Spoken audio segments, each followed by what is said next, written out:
नमस्कार दोस्तों, जैसा कि आप सबको पता है कि आज के समय में डायरेक्ट सेलिंग का बिजनेस बहुत ही तेजी से बढ़ रहा है और ये भविष्यवाणी 2011 में ही कर दी गई थी जब एनडीटीवी के प्रोग्राम में एक इंटरव्यूअर ने बोला था कि डायरेक्ट सेलिंग का बिजनेस बहुत तेजी से फैलेगा और वो भविष्यवाणी आज सफल होती हुई नजर आ रही है। तो आइए देखते हैं एक झलक उस इंटरव्यू का। नमस्कार, मनी मंत्र में आपका स्वागत है। मैं हूं पंकज पचौरी। मनी मंत्र में आज हम बात करेंगे आपके माल की। जी हां, आप हर तरीके से माल जो है बाजार से खरीद सकते हैं, चाहे वो छोटी दुकान हो, चाहे बड़ी दुकान हो, चाहे मॉल हो। और अब देश में विदेशों की तरह ही डायरेक्ट सेलिंग का प्रचलन जो है धीरे धीरे बढ़ता जा रहा है और उसकी वजह यह है कि हिंदुस्तान का जो कंज्यूमर है वो अब अपने पैसे को ज्यादा से ज्यादा संभल कर खर्च करता है, मेहनत करता है, पैसा कमाता है, खर्च करता है। इस समय देखा जाए तो मुल्क में कोई 11.5% जो हमारी जनसंख्या है उसको हम मिडिल क्लास कह सकते हैं, जो आंकड़े आते हैं।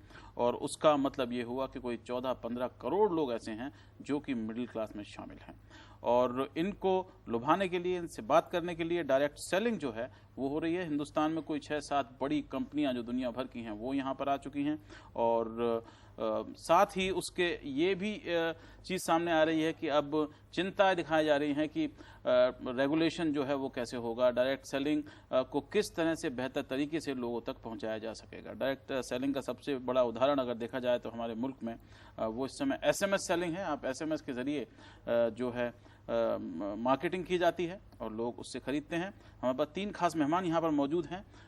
दुनिया की एक बड़ी कंपनी एमवे के senior vice president Yogendra Singh हमारे साथ में हैं, बहुत बहुत धन्यवाद। और डायरेक्ट सेलिंग जो कंपनीज सारी जो है उनकी association IDSA, Indian direct selling association की सेक्रेटरी जनरल छवि हेमंत हमारे साथ में है।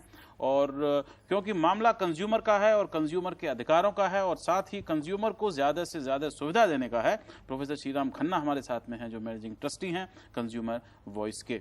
अगर हम इस समय उठा के देखें तो हिंदुस्तान जो कि इतना बड़ा देश है वहाँ पर डायरेक्ट सेलिंग जो है वो उतनी ज़्यादा नहीं होती है। इस समय हिंदुस्तान का जो कंज्यूमर मार्केट है दुनिया का कोई 11वां या 12वां सबसे बड़ा कंज्यूमर मार्केट कहलाता है। लेकिन अगर डायरेक्ट सेलिंग की हम बात करें तो हिंदुस्तान का नंबर जो है वो 25-26 के आसपास आता है। हम देख सकते हैं, आप जल्दी से देखिए 2003 से अगर हम ये दुनिया की जो डायरेक्ट सेलिंग है उसका उस पर नज़र डालें टोटल, तो आप समझ सकते हैं कि कितनी ज़्यादा इसमें तरक्की पिछले दिनों में जब से हुई है, जब से इंटरनेट और कम्युनिकेशन जो हैं वो बेहतर हो गए हैं।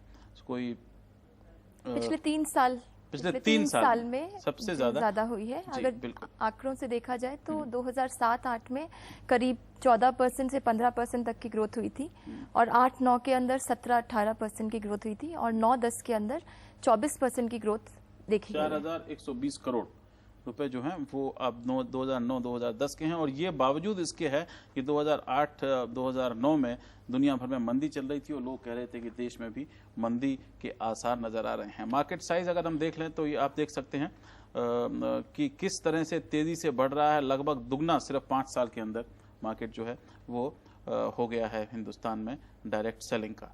तो ये मोटी बातें इसमें नजर आती हैं, लेकिन फिर भी अगर हम देखें तो इतने बड़े मार्केट में अभी भी अगर हम नंबर उठा के देखें तो हिंदुस्तान का नंबर जो है वो पेरू और स्पेन के आसपास आता है और हम जो हैं वो मलेशिया, कोलंबिया, छोटे छोटे देश हैं, थाईलैंड हुआ, इटली हुआ, इनसे अभी भी पिछड़े हुए हैं। क्यों, ऐसा क्यों है कि अभी भी $1 बिलियन जो है वो हम डायरेक्ट सेलिंग में इतने बड़े मुल्क में नहीं पा पाए?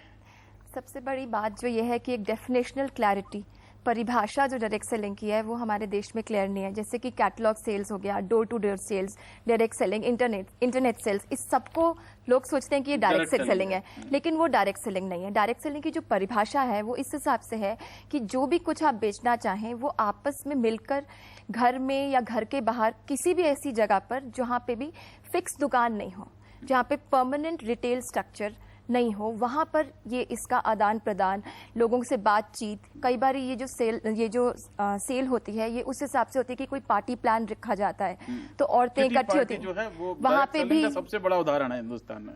तो वहाँ पर भी सेल होती है।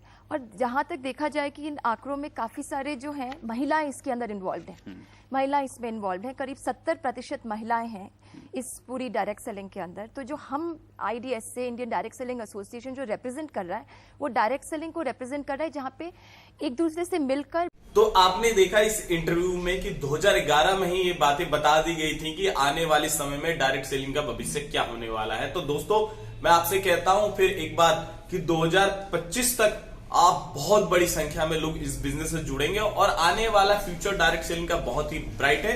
तो आज ही किसी भी प्रोडक्ट बेस्ड कंपनी से जुड़ जाइए, जो आपको प्रोडक्ट बेस्ड कंपनी अच्छी लगे उससे जुड़ जाइए और अपने भविष्य को सुनहरा बनाइए।